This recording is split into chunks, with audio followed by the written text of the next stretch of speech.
season. You go through season with people. But I'm going to tell you something. We can say we're going to cut somebody out. But down the road, if God need them enemies, He going to bring them back. He going to bring them back. But when we cut them off, we make sure the slate clean. That's right. When you make sure your slate clean, you ain't got to worry about it. When they come back, you can deal with it. That's right. But if you cut them off in the wrong way, oh, they ain't going nowhere. Because God gonna bring them back to you for you to deal with it. You didn't cut them off the right way. But see, I want to cut these off the right way. I got to. Because He's speaking it to my heart. That season is over. That season is over. God created, everything created by God has a purpose. Whether they be birds, they sing in the morning time, early in the morning, animals, water, angels. Y'all know we have angels watching over us at night.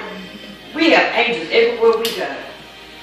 They with us, protect the angels. When we down there, we think we got that wheel ourselves, driving that wheel.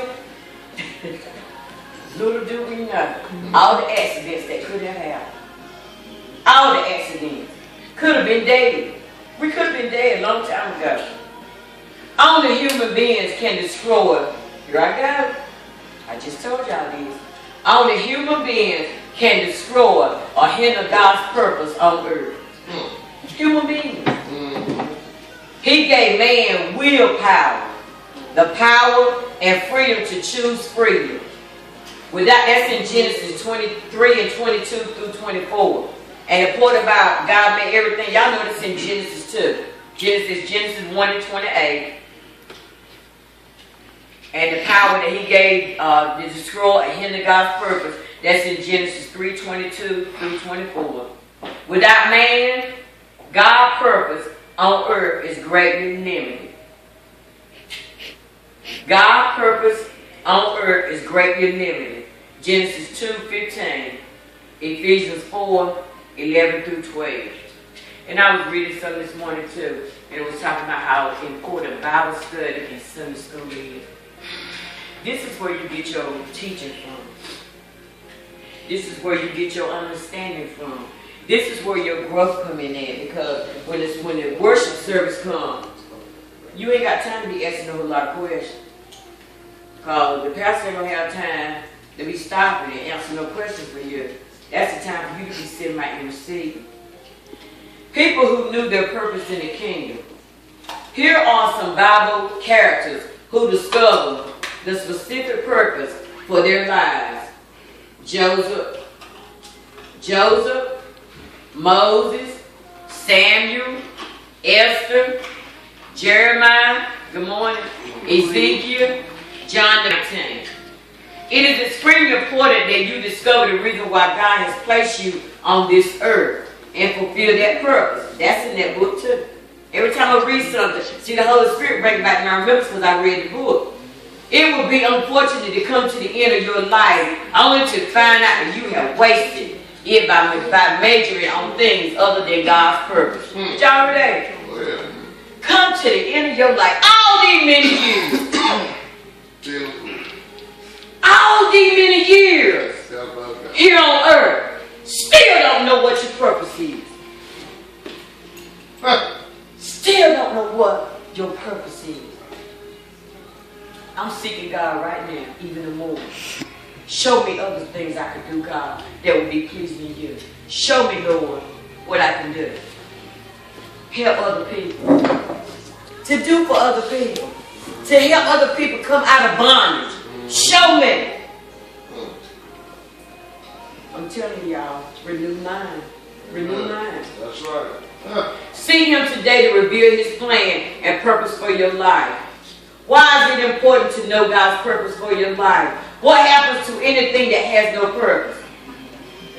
It dies down. It don't stand, do it? It don't last long. If a person is successful, does that mean that he is fulfilling his life's purpose? Y'all heard that question? If a person is successful, does that mean that he is fulfilling his life purpose? No. You're right. It does not. Because you can be unsaved. You can be a sinner. Have all these big business. Have anything in the world. All the money in the world. Because you know they ain't happy. They missing their boards. They have a board. Their board is Jesus. It's Jesus. How you doing? You okay? Their board is Jesus. And then they gambling, they go broke, they commit suicide. So how can they be successful? What? That go back to Ecclesiastes, I believe it's 3 and 9. What does it profit a man to gain the whole world and lose his soul?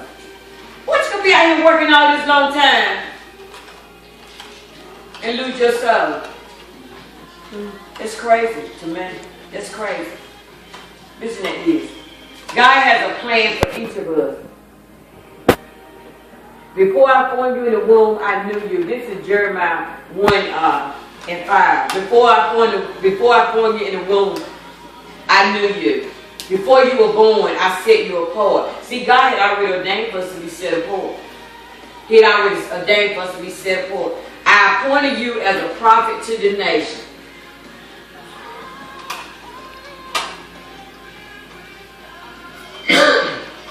He knows my name. I have a maker. He formed my heart. Before even time began, my life was in his hands. He knew my name. He knows my every thought. He sees every tear that falls. He hears me when I call.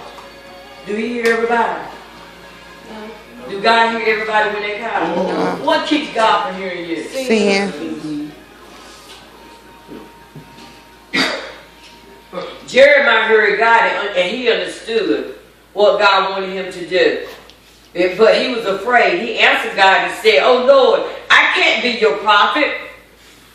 That's what Jeremiah was saying. And that's what some of us say. Lord, I don't, because I'm going to be honest with you. Yesterday, I did the global international, it was the intercessory international prayer lines. And it's like an organization. It's a prayer thing all over the world. All over the world. Never met any of these people, but I'm telling you. That's why I tell you that telephone, you can't tell me that telephone. If you have a discernment of spirit, you will know whether those phone calls are right or not, because I can tell whether they're right or not. If they ain't right, I ain't gonna hit my thing and let that junk come to my ear. They ain't gonna come through my ear gate and go down in my spirit. But